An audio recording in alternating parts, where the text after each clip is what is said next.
When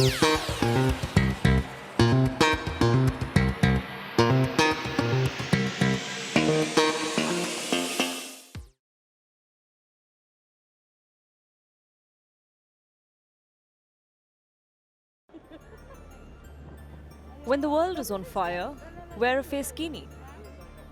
We aren't saying this, but it seems like the Chinese are, because their facekinis are flying off the shelves. What is a facekini, you ask? It's like a bikini for the face, hence the name. Except, unlike a bikini, it hides more than it showcases, and that's the whole point. Facekinis are full face masks with holes for eyes, nose, and mouth. They're made of lightweight synthetic fabrics. People wear them to protect their faces against the sun. And if one wants to make the most of wearing a facekini, it could also double as a Halloween costume. Even a haute couture robbery mask. But jokes aside, the facekini has become a useful accessory in China. While soaring temperatures are shattering records, there are intense heat waves and drought conditions. Temperatures across the country are rising above 35 degrees, and in some parts even above 80 degrees.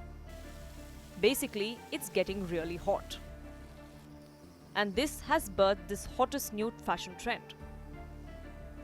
But don't be mistaken, the concept of facekinis is not new. It was invented over a decade ago by an enterprising Chinese local. She even made the facekinis interesting by mimicking popular Chinese opera styles. In the past, I really wanted to do everything I could to avoid scaring people. If I were to make a facekini, I wouldn't make a black one, I wouldn't make a white one, nor dark colors, nor brown, nor even grey. But scaring people couldn't be avoided. So I thought, why don't I draw on some of these Peking opera designs that Chinese people like? So little children might not be so scared when they see these designs. Now, over time, facekinis have become a global curiosity and a fashion trend in China. As temperatures skyrocket, so do people's need for sun protection apparel, which has seen a constant growth in sales. The market is expected to be worth over $17 billion in 2026 in China. At certain online shopping platforms in the country, the apparel has seen a 180% growth in year-on-year sales. And out of all the sun protection apparels, facekinis have become particularly popular. It is currently out of stock. You can take a look at masks and sun protective jackets instead. So what's behind this popularity? Facekinis cover up the face, which many other sun protection gear has ignored for long. Within just 10 years, the scope of uses for the facekini has expanded. The facekini doesn't just have to be used when showering or swimming in the ocean, but it can also prevent one from tanning when hiking outside or outside when in the forest for an outdoor excursion. Facekinis protect against sunburns and skin cancer from ultraviolet rays. But there's another reason too, the devotion to fair skin. Fair skin is a beauty ideal in China, like much of Asia. It's considered an indicator of wealth and class. Why? Because historically it was a privilege to stay out of the sun during the day. In many ways, it still is.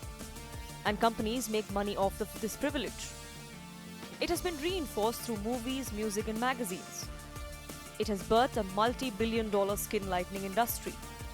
And now, it has caused facekinis to become a fan favorite.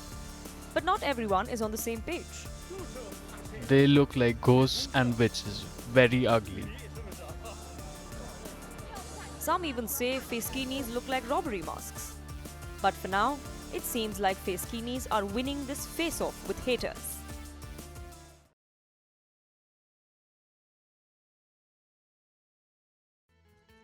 Crunchy cricket risotto, tofu dessert with insect larva, water bug-infused cider.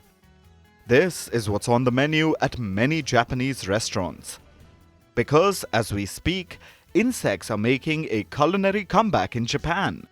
People are biting into giant bugs and garnishing their food with slimy insects. Everyday dishes in Japan are getting a creepy crawly twist. insects are being introduced to mainstream food and other cuisines, catering to a large population of insect-eating lovers.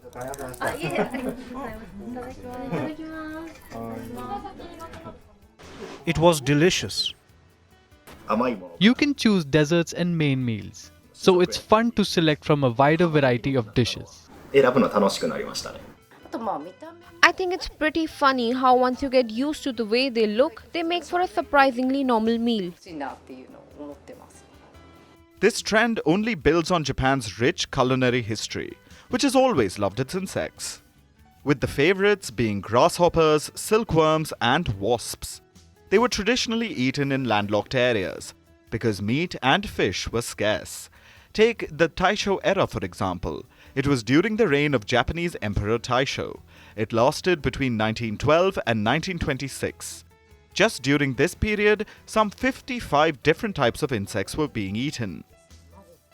After this, the practice of bug eating particularly picked up during World War II, when food shortages became frequent. And within this decade, insects are again finding their place in the sun. We mean on dinner tables. In Japan, there's a tradition of eating insects like grasshoppers, but recently there have been advances in rearing things like crickets and mealworms for food. So the possibilities of using insects as ingredients are really growing.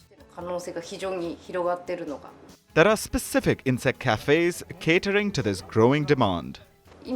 With this restaurant, we wanted to create a place where they could eat them freely and in a casual way. Chefs have become more experimental too. They mix things up by adding scorpions and tarantulas to the dishes. Big bakery brands are also jumping on the trend by selling cricket chocolate protein bars, cookies and cakes made from cricket flour. There's also cricket crackers. Someone out there really loves their alliteration. But more than that, they love insects. Bug fever is clearly infecting the Japanese. And for good reason. Insects are seen as being rich in proteins. Eating them can be good for the diet. Parents see this, so now bugs are a big part of school lunches in Japan. Protein-rich insect flour has replaced other kinds. Insects have emerged as a viable food group.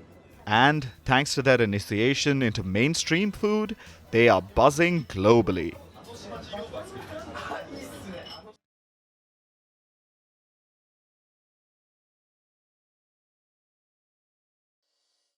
Love is unpredictable.